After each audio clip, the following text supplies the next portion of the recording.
Hai semua, hari ini saya akan tunjukkan 3 kaedah yang fun dan interaktif dengan menggunakan Padlet. Padlet ialah satu platform yang sangat menarik yang dapat digunakan dalam PDPC anda. Baiklah, sebelum kita memulakan tajuk kita pada hari ini, bagi yang ingin mengetahui lebih lanjut mengenai Padlet, sila layari www.padlet.com atau klik link di dalam kotak description di bawah ini. Jadi, boleh kita mula kelas kita? Okay, so sekarang kita akan lihat 3 cara efektif. So, cara yang pertama adalah virtual parking lot. So, saya tekan Padlet yang baru. So, virtual parking lot ini kita boleh buat pada akhir kelas. Okay, so selepas cikgu memberi PDPC dalam kelas cikgu menggunakan Google Slides ke Microsoft Whiteboard ke apa-apa cara cikgu mengajar murid, cikgu boleh minta feedback daripada murid. How was the class? Do you like the class? Dan semua tu. So cikgu boleh gunakan Padlet sebagai virtual parking lot. Dan saya rasa kita sudah pun ada parking lot di sekolah. So, parking lot di sekolah adalah di mana dia berada dalam kelas, lepas tu kita boleh guna sticky note dan kita lekat. So, the same thing goes to Padlet. Sticky note dia adalah tambah di bawah. So, saya tekan tambah. So, saya ada sticky note di sini. So, saya akan letak terima kasih ke apa-apa. You can write something untuk cikgu tu. So, semua ini adalah what they think, student thinks about your class. So, kita boleh guna sebagai virtual parking lot. Okey, cara yang kedua adalah bila cikgu beri soalan secara online kepada pelajar. So, this is soalan yang on the spot. Saya beri dalam Google Slide melalui Google Meet. So, pelajar akan melukis gambar Raja Wen dan mereka akan lukis di sekeping kertas. So, bagaimana mereka nak share gambar mereka pada seluruh kelas, mereka akan buat di Padlet.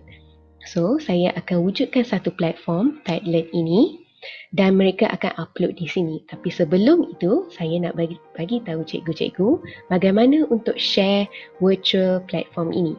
So, cikgu akan tekan pada butang share di atas. Okay, the first thing adalah privacy. So, make sure privacy tersebut selalunya saya akan letak public just in case.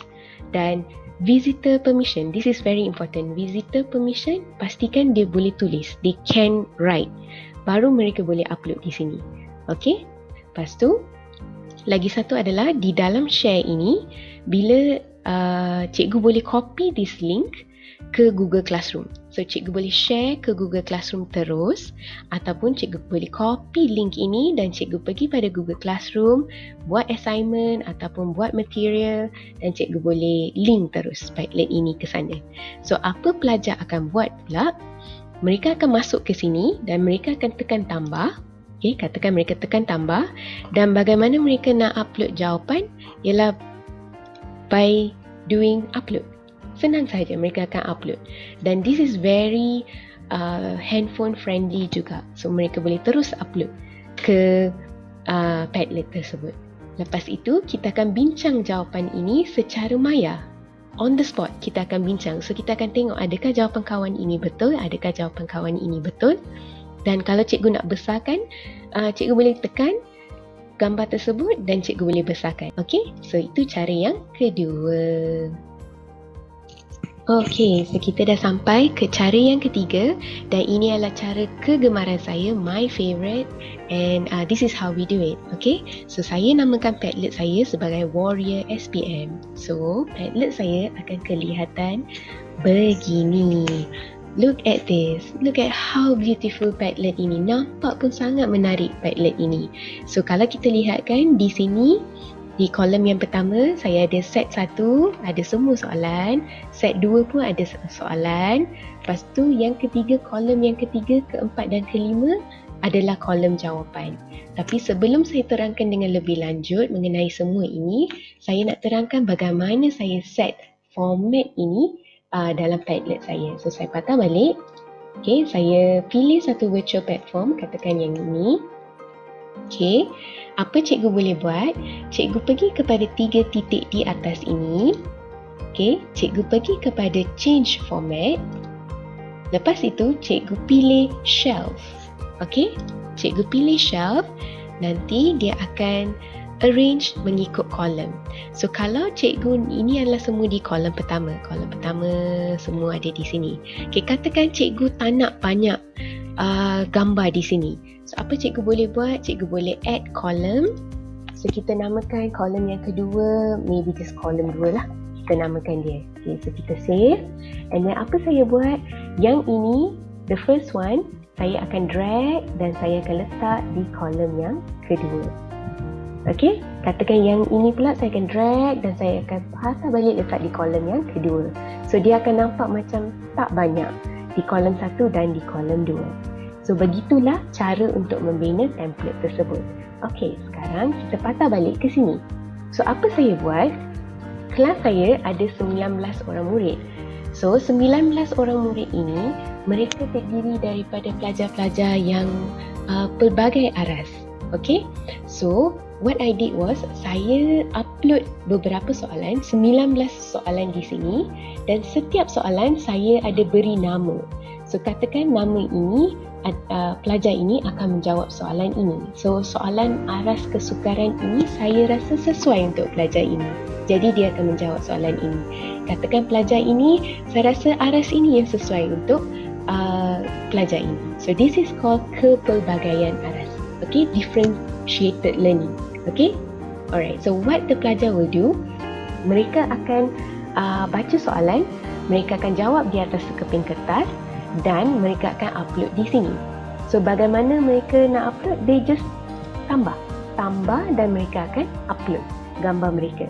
Tapi saya ada beritahu pada mereka sebagai title, letak nama anda so that we can refer balik kepada soalan tersebut.